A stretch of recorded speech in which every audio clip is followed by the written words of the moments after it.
right to me, and I gladly stand up next to you and defend her still today. 'Cause there ain't no doubt I love this land. God bless the USA.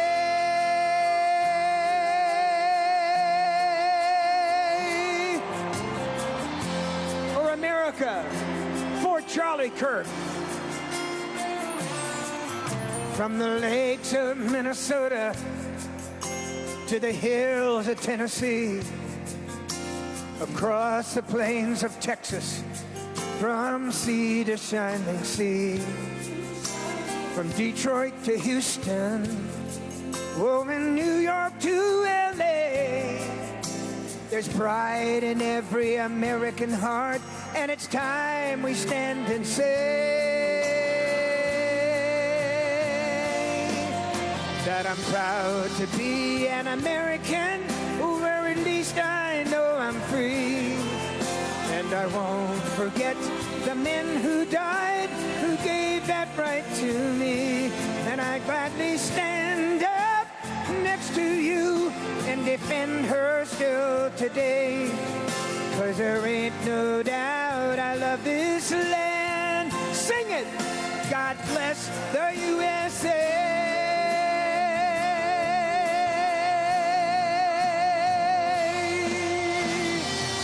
Proud to be an American, where at least I know I'm free. And I won't forget the men who died, who gave that right to me. And I gladly stand up next to you and defend her still today. 'Cause there ain't no doubt I love this land. God bless the USA.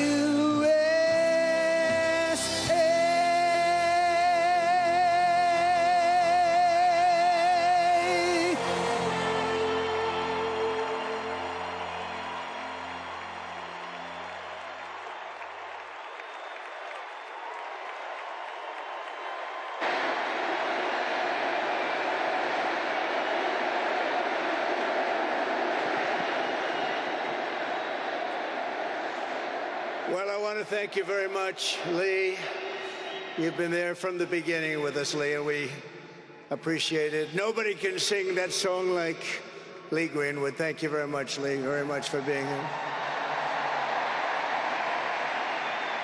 And his voice has not changed, you know? Pretty amazing. And a special thank you to Erica, because today, America is a nation in grief, a nation in shock, and a nation in mourning. Less than 2 weeks ago, our country was robbed of one of the brightest lights of our times, a giant of his generation, and above all, a devoted husband, father, son, Christian, and patriot. Charles James Kirk was heinously murdered by a radicalized, cold-blooded monster for speaking the truth that was in his heart. He was violently killed because he spoke for freedom and justice, for God and country, for reason and for common sense. He was assassinated because he lived bravely, he led boldly, and he argued brilliantly without apology. He did what was right for our nation. And so on that terrible day, September 10th, 2025, our greatest evangelist for American liberty became immortal. He's a martyr now for American freedom. I know I speak for everyone here today when I say that none of us will ever forget Charlie Kirk, and neither now will history.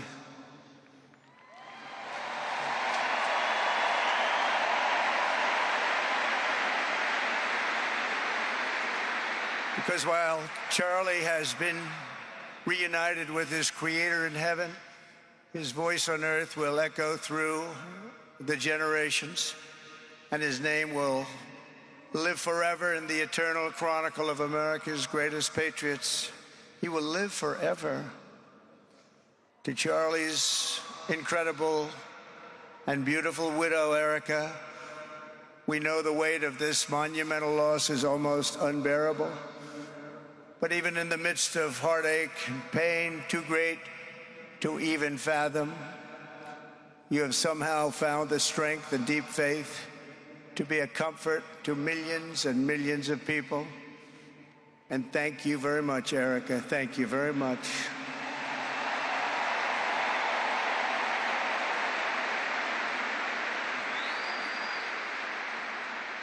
Today, an entire nation wraps its loving arms around you and your beautiful children.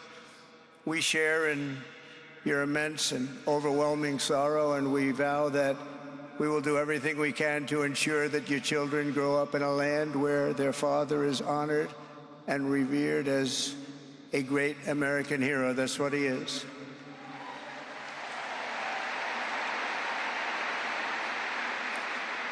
To Charlie's parents who lost their beloved son, and to the entire Kirk family, we know that no words can ever be enough to fill the void he leaves behind.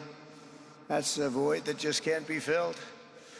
But I hope the extraordinary outpouring of emotion over these past 11 days has comforted you with the knowledge that your son brought more good and love into this world in his 31 short years than most people, even very, very successful people, can bring in a lifetime.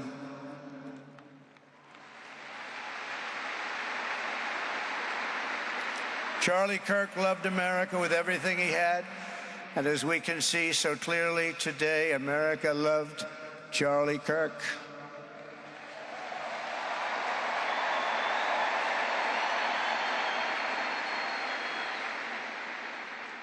And he could always draw a big crowd. Look at this today. Look at what's gone on.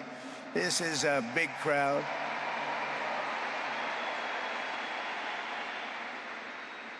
Here today we have the Vice President of the United States, J.D. Vance. We have the Speaker of the U.S. House of Representatives, Mike Johnson. We have countless members of the United States Senate, and I'm sorry I'm not going to introduce you, but I'll be up here. They're all over the place. And likewise, the House of Representatives, they're all over this big stadium. This is not an arena, this is a stadium. Our great cabinet and this stadium packed with rafters of people, not to mention the one across the street that also has tens of thousands of people, and they're watching us on screen right now.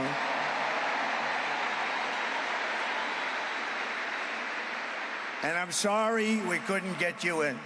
If anybody would like to give up your seat, please walk across the street. But this is like an old-time revival, isn't it? An old-time revival.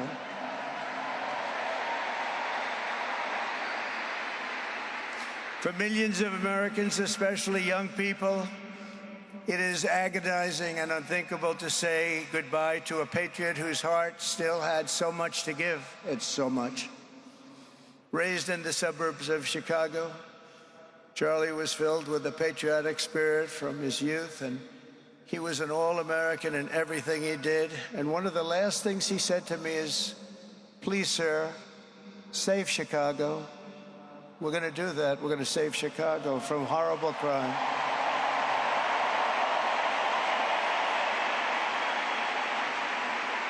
In high school, he was the quarterback of the football team and the captain of the basketball team. He was a good athlete. A lot of people don't know that about Charlie. He was an Eagle Scout who spent his school lunch breaks listening to another champion for liberty, somebody that he greatly admired, Rush Limbaugh.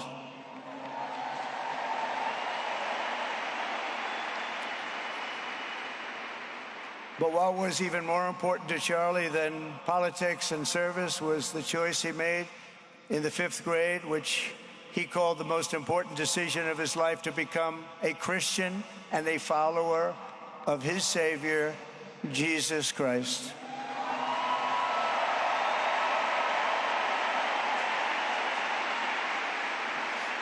Inspired by faith and his love of freedom, Charlie did something remarkable when he was just 18 years old. On the advice of a mentor who told him to put off going to college because he was doing so well, he devoted his life to converting young people to the conservative cause. How did he do? Take a look. How did he do?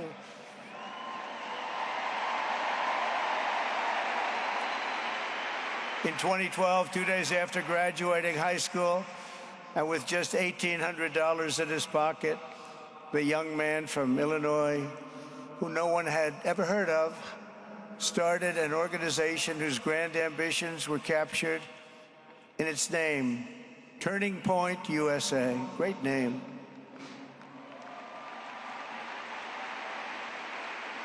And I have a feeling it's going to be bigger and better than ever before. Does that make sense? It's going to be bigger and better than ever before. Look at what's happening.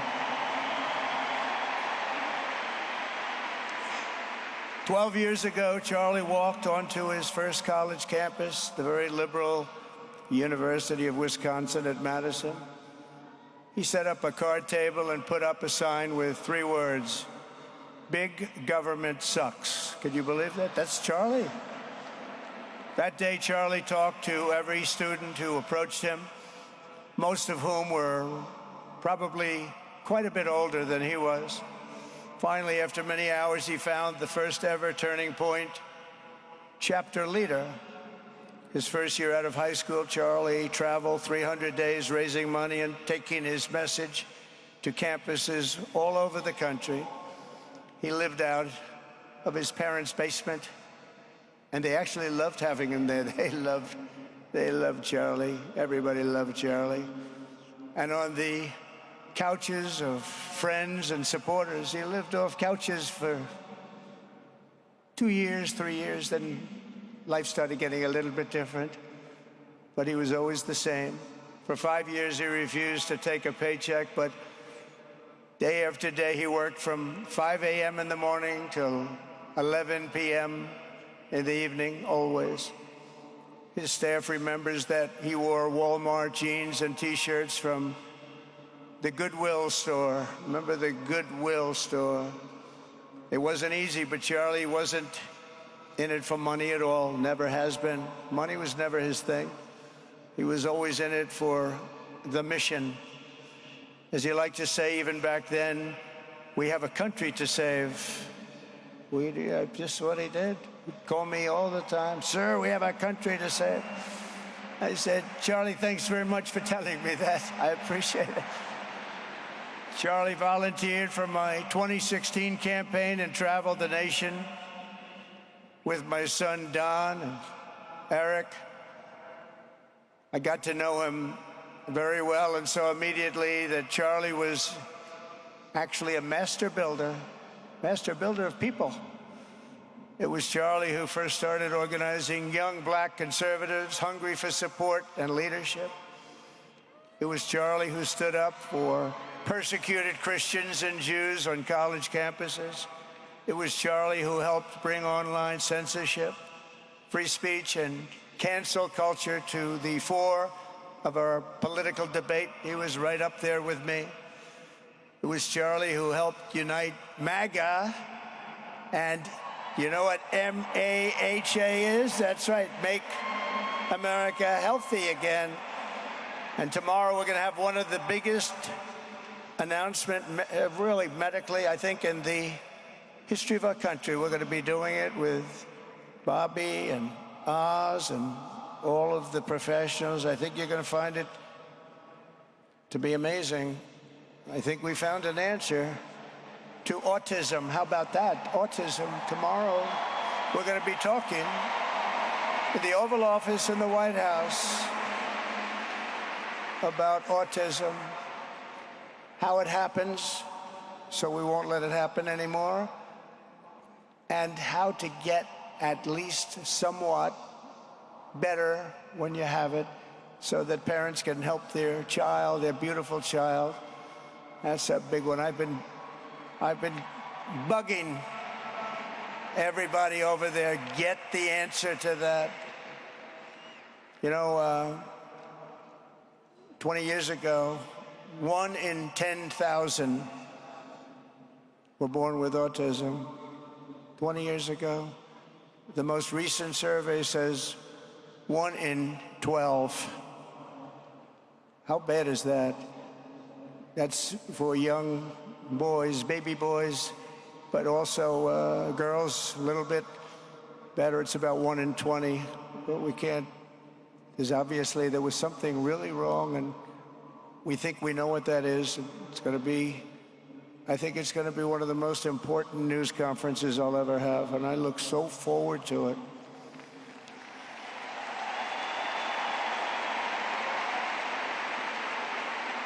And you know who else looked forward to it? Because he knew. I'd tell him a little bit about what was going on. Was Charlie. He would have been front row center, believe me. We'll be missing him tomorrow. It was such a big deal for him, too. He brought together Donald Trump, Bobby Kennedy, right here in the great state of Arizona 1 year ago. Remember that? What a night, what a day that was. And it was Charlie who was among the first to speak to me about a man from Ohio by the name of J.D. Vance. Have you ever heard of him? He's doing a good job.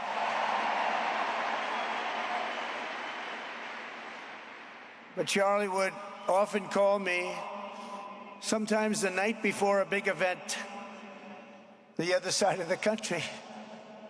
And he'd ask me, he'd say, do you think you could come and speak at the event? The following day, right? I'd say, Charlie, I'm the president of the United States. You want me to travel 4 hours by plane? And you know, sometimes I did it. He was a very good guy. He was a very convincing guy. He didn't stop, but he would ask for things like that. Sir, could you be tomorrow in California? I said, Charlie, give me a break, please. He just wouldn't stop. And he succeeded. But I almost always went because you never wanted to let Charlie down. He worked so hard, you just didn't want to let him down. I felt guilty. He'd make me feel very guilty. As president, many people asked me for things, but Charlie was one of the few who always gave more than he took. He was a giver, much more than a taker.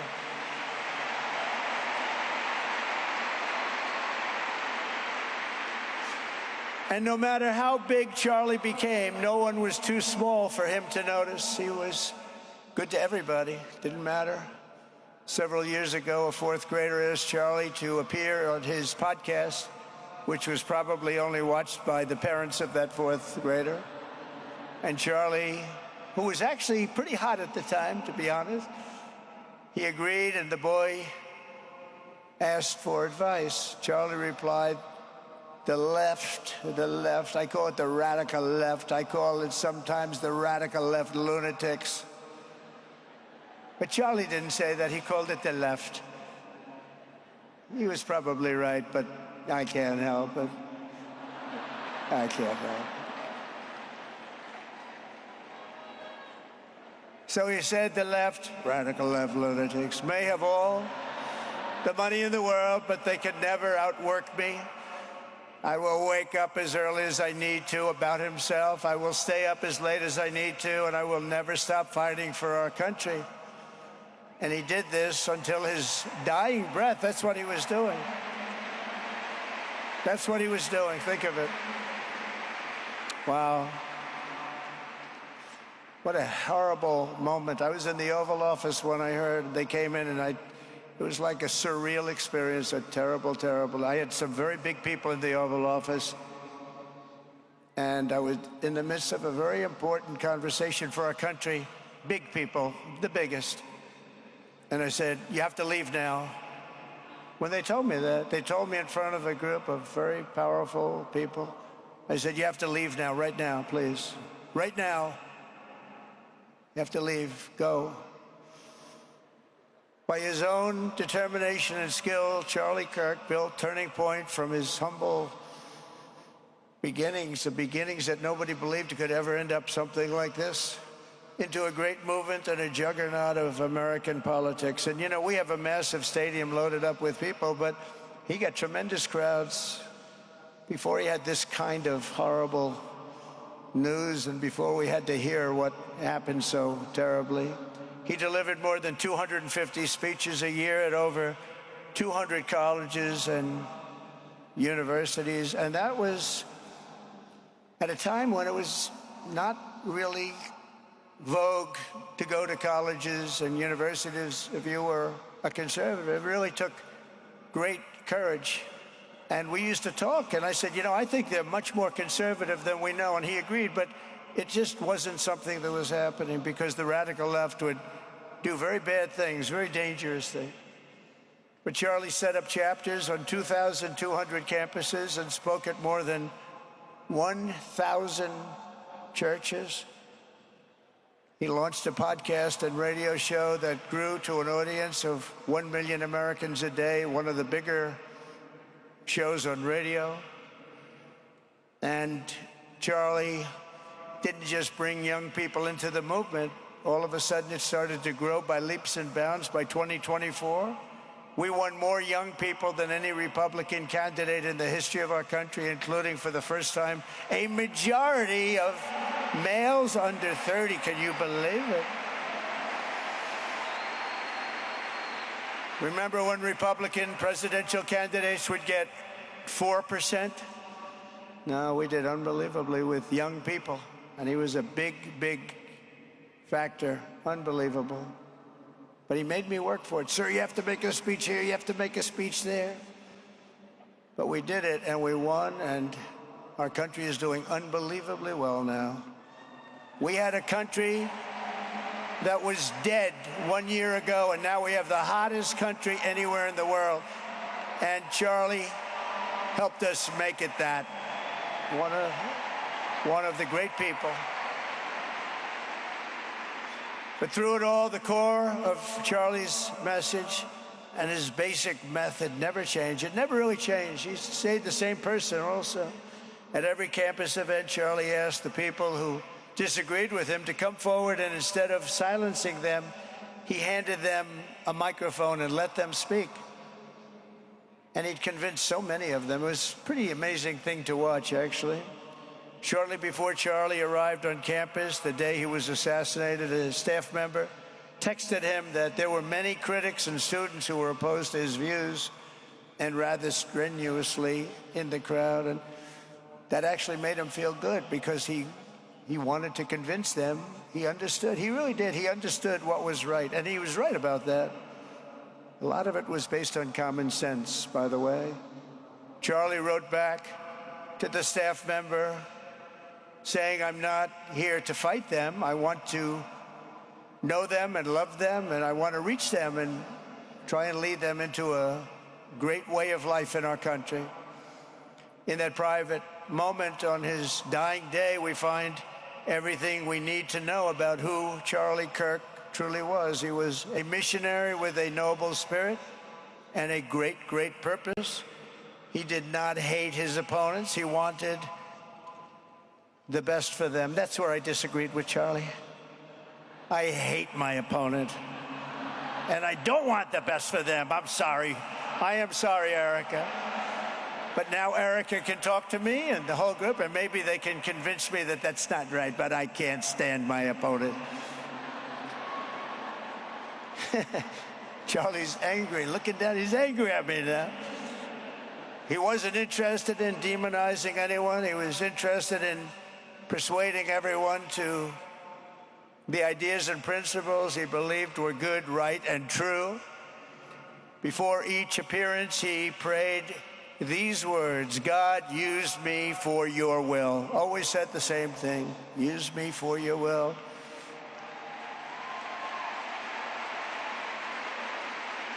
And that is exactly what God did. When you think, that's exactly what he did. The more success Charlie had, and he was getting more and more successful, the more dangerous his mission became. On campuses all over the country, his quest for open dialogue was met with menacing hate. There were bomb threats, pulled fire alarms, and countless rage-filled radicals who tried to shout him down. It was nasty. I used to say, Charlie, this is nasty stuff you're doing. At one event, police had to build barricades to protect students from an angry mob of thugs. Many of these people, by the way, are paid a lot of money to do this. They're agitators. They're paid agitators. Remember that? When you see they all have the same beautifully printed sign, every sign is identical, comes out of a top-level print shop. That's not the signs that are made in somebody's basement. Those are paid for by very bad people, and hopefully we're going to be finding out through the DOJ who those people are.